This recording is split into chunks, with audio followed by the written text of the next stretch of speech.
Wake up, you're 22 years old. In your time, that's barely an adult. But here, 20,000 years ago, you're already considered old. Most people around you won't live past 30. Today, if you don't find food, you don't eat. There's no fridge, no shop, no one coming to save you. One wrong step, one infected cut, one bad hunt, and it's over. This was Tuesday. Welcome to a single day in the life of a Stone Age human. And by the end of this video, you'll never look at your comfortable life the same way again. There's no alarm clock. The sun does that job. Our stickman wakes up on a bed of dried leaves and animal fur. Inside a shallow cave shared with a dozen others. Family, really, in every sense. No walls, no doors, no locks. Just the fire from last night, now reduced to warm embers. The first thing he does isn't check his phone, it's check the fire. If it went out overnight, that's a full day's work just to get it back. He pokes it gently. Still alive. Good start. Because in the Stone Age, keeping fire alive is just as important as staying alive yourself.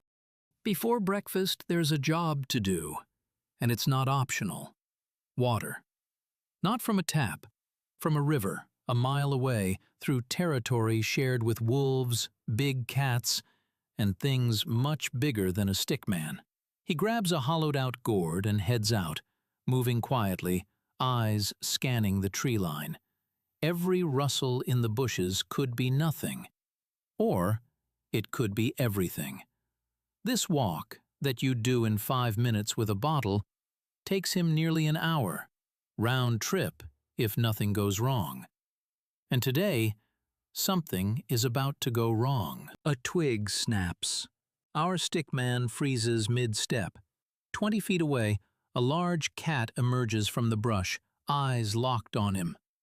There's no 911, no weapon bigger than a wooden stick. So he does the only thing that's kept his species alive for 2 million years.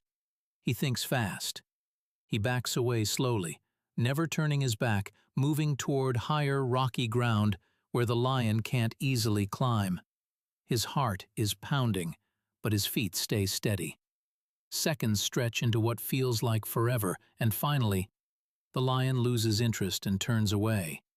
He survived, but he still hasn't gotten the water. Here's something most people get wrong. Stone Age life wasn't just hunting mammoths. In fact, most calories came from gathering, not hunting. Our stickman meets up with 2 others, and together they search the ground for roots, berries, nuts, and wild greens. It's slow, careful work. Some plants are food, some are poison. And knowing the difference is a skill passed down for generations. Children learn this before they learn almost anything else. By midday, they've collected a modest pile, not a feast, but enough. Because, in this world, enough is the difference between living and starving. But sometimes, gathering isn't enough. The tribe needs meat, for protein, for fat, for survival through the cold months ahead. So the strongest hunters, our stickman among them, form a line and move toward a grazing herd of deer-like animals. This isn't brute force, it's strategy.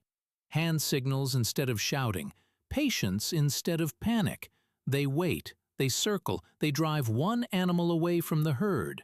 Then, the moment. Spears fly, it's over in seconds. No celebration yet, just relief, and the heavy job of carrying the kill home before scavengers smell blood in the air. Back at camp, the real hero of the day isn't the spear, it's the fire. Fire means cooked meat, which is easier to digest and packed with more usable energy. Fire means warmth through freezing nights. Fire means protection, since almost no predator will approach flames. And fire means light to keep working after the sun goes down. Our stickman feeds the fire with dry branches, watching the meat slowly cook over the flames. There's no recipe, no seasoning, no plates, just hands, fire, and food. And somehow, in this moment, surrounded by people he trusts completely, it feels like enough. With food cooking, there's still work to do. Tools don't last forever, and every single one is handmade. Our stickman picks up a rock and begins striking it against another, chipping away flake by flake until a rough edge appears, sharp enough to cut hide, carve wood, or skin an animal. This process is called knapping, and it takes years to master. One wrong strike and the whole stone shatters, wasting hours of work. He works slowly, patiently, checking the edge with his thumb. This isn't just survival.